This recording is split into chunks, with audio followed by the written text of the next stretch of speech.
Hey, salut les crypto lovers, c'est Weltemer et bienvenue pour l'édition du 13 du 4 2021 du petit journal du crypto. Alors aujourd'hui on a un market cap global à 2191 milliards de dollars, c'est un record absolu, c'est la première fois qu'on atteint un market cap global aussi haut, on gagne 5,99% rien qu'en une journée. Et mesdames et messieurs, nous avons le Bitcoin qui est à 63 288,96 dollars. On vient de gagner 5,41% en une journée. On a Ethereum qui te fait un nouvel all-time high aussi.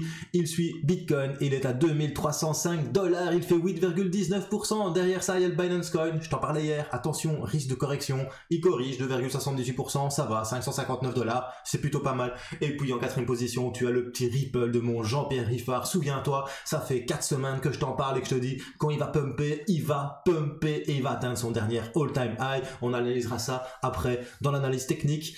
Mais en tout cas, aujourd'hui, il fait 35,31% et il gagne 79,65% en 7 jours. C'est juste exceptionnel. Enfin, c'est la crypto-monnaie, on a l'habitude. Après ça, hier, je mettais un petit tweet sur Cardano. Est-ce que Cardano va breaker et commencer à pumper? Eh ben oui, il fait 7,63% aujourd'hui. Il est à 1,40. On a Polkadot qui suit derrière avec 4,42% à 42,11. On a Uniswap qui chute, qui perd 3,03%. On a le Litecoin, n'oublie pas, si l'or est au Bitcoin, l'argent est au Litecoin, 10,27%, 271,30 dollars. C'est pas beau ça. Et après, t'as le petit Stellar Lumen, To the Moon, sous le partir, 15,98%, rien qu'en une journée, à 0,66. C'est juste magnifique. I see green today on my portfolio.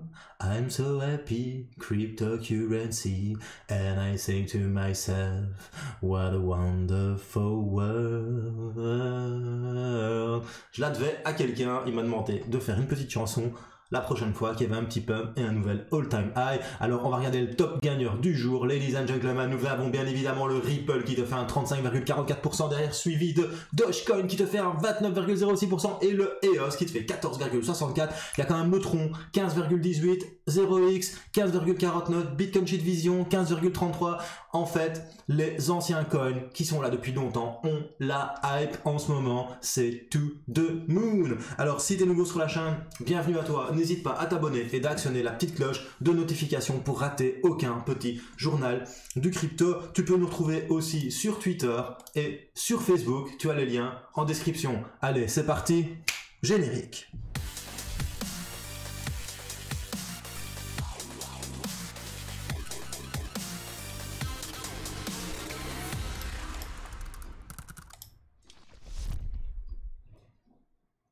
Alors, une fois n'est pas coutume, on va commencer par TradingView. La news du jour, c'est le Bitcoin qui nous fait un nouvel all-time high.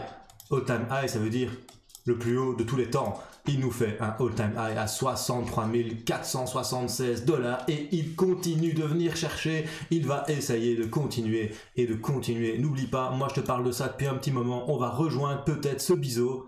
Hein, voilà, donc on a cassé le triangle. Hier je t'ai dit on avait peut-être fait un double top, ou alors est-ce qu'on avait pris appui sur cette résistance qui était devenue un support. C'est exactement ce qui s'est passé. On a pris appui, tu vois vraiment bien qu'on a pris appui là-dessus. On est venu chercher les deux tops ici et quand on est venu le taper, bam, ça a pumpé sévère. Conclusion, on a créé un entonnoir ici.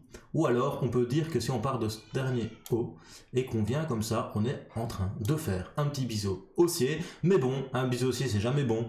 Par contre, ce qui serait vraiment bien, c'est qu'on vienne chercher ici cette petite zone des 68 000 dollars. Je t'en parle depuis un bon petit moment et à chaque fois que je sauve ici, il ne le sauve pas. Mais bon voilà, franchement pour l'instant c'est plutôt bon pour le Bitcoin. En plus sur du H4 il est en train de te faire un petit retournement de tendance. Tu vois qu'il a voulu chuter mais tu as une petite mèche, ça veut dire que les bears ont voulu faire chuter le Bitcoin, ça n'a pas fonctionné, les acheteurs sont déjà en train de racheter et ça monte. Ici si on casse l'oblique sur du H1 en court terme, parce que ça c'est vraiment un biseau H1 on va dire, et bien la prochaine target elle se trouve ici sur le biseau haussier en daily. Conclusion, Bitcoin to the moon bro. J'adore voir mon petit Bitcoin faire de nouveau all-time high, direction 100 000 dollars fin d'année, et ça c'est quasiment certain. Maintenant n'oublie pas, moi je suis pas conseiller financier, je suis pas analyste technique, c'est parce que je te dis que c'est certain que ça va arriver, c'est ce que moi je crois, parce que moi j'ai choisi la vie, j'ai choisi la liberté, et j'ai choisi le Bitcoin. Je suis pas encore, j'ai choisi la vie parce que j'aime bien vivre, je suis pas encore libre, mais par contre j'ai choisi le Bitcoin, et peut-être que lui va me permettre d'être libre.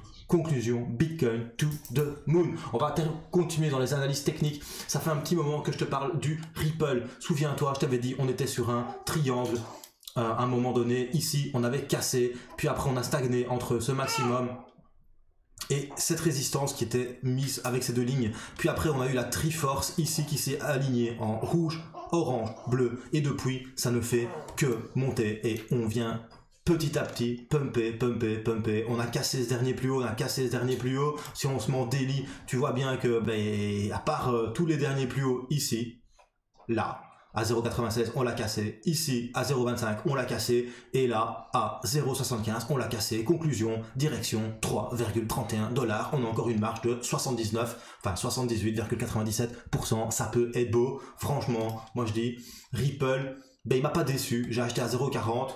Pour l'instant, je suis vraiment très très content. Je vous avoue que j'ai vendu plusieurs fois, j'ai racheté plusieurs fois. Là, je me suis remis dedans. J'espère qu'il va aller chercher ces 3,31 $.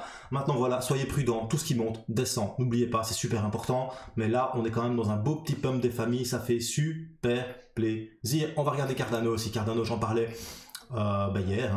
Donc, tu vois, je te disais, on était dans ce triangle-là en H4.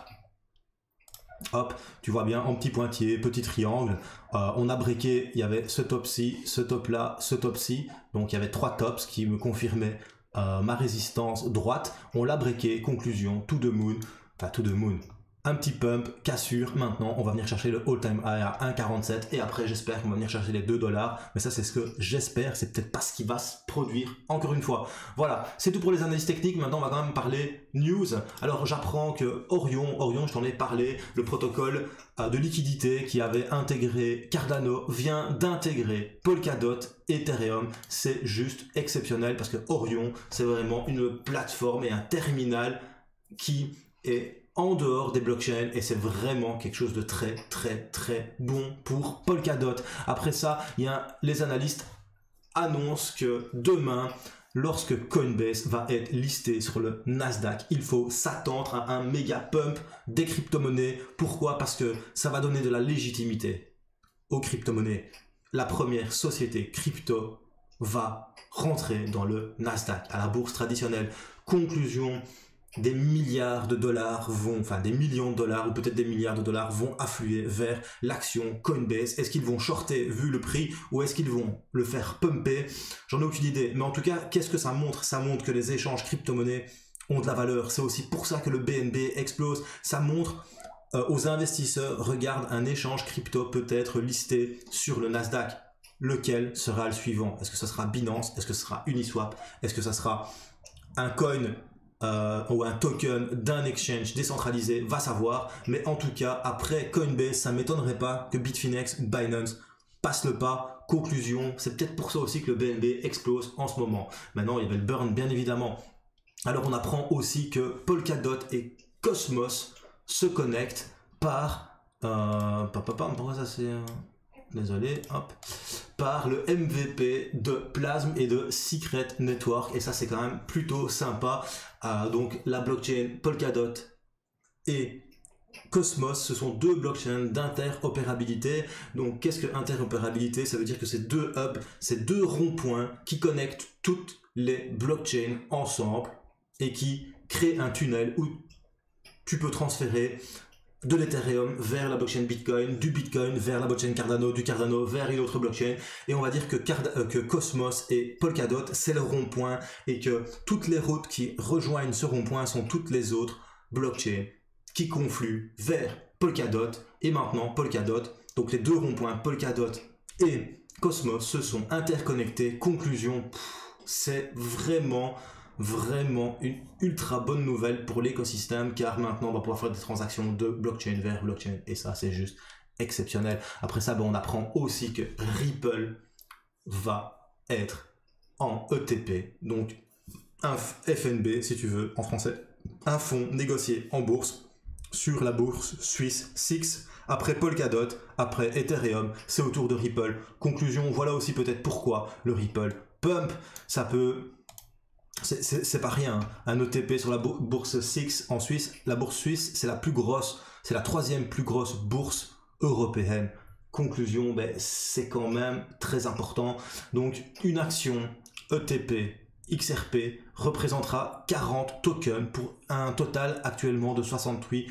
Donc les investisseurs, lorsqu'ils vont acheter une action, enfin un ETP XRP, un XRP-L sur la bourse de Zurich, c'est comme s'ils allaient acheter 40 jetons XRP. Conclusion, la bourse de Zurich va devoir acheter à chaque fois ces 40 jetons XRP et les mettre dans un cold storage, donc dans un wallet de stockage. Pourquoi? Parce que la loi dit que lorsque tu fais un ETP ou un FMB ou un ETF, donc un cours qui copie le cours d'un autre produit, tu dois détenir la liquidité dans cet autre produit pour pouvoir émettre pour pouvoir émettre un FMB. Ça veut dire que tu dois avoir l'actif sous-jacent en garde. Conclusion, à chaque fois qu'un trader va acheter du XRP sur SIX Suisse va devoir acheter du XRP.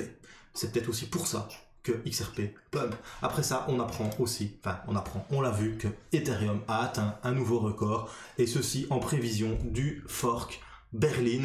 Conclusion, beaucoup de personnes attendent ce fork. Il aura lieu le 14 avril, donc demain. Ça s'appelle Berlin. Il se matérialisera au bloc 12 244 000. Grâce à ça, je pense que peut-être les gas Ethereum, il va y avoir le EIP 1959 qui va être mis en exercice. Donc les frais de transaction sur la blockchain Ethereum devraient chuter. Maintenant, c'est pas forcé, hein, donc on va voir ce qui va se passer et espérons que ça fonctionne, parce que la dernière fois qu'il y a eu un fork pour un hard fork sur Ethereum, ça a foiré. Conclusion, ça n'a pas été la fête. Donc voilà, j'espère que les petites news t'ont plu, l'analyse technique t'a plu. C'était Will Tamer pour le petit journal du crypto, et surtout bro, n'oublie pas, choose life, choose freedom, choose Bitcoin, mets des commentaires, partage un max, mets un petit pouce bleu, mets un petit pouce rouge, fais tout ce que tu veux, mais aujourd'hui, c'est la fête bro. Peace.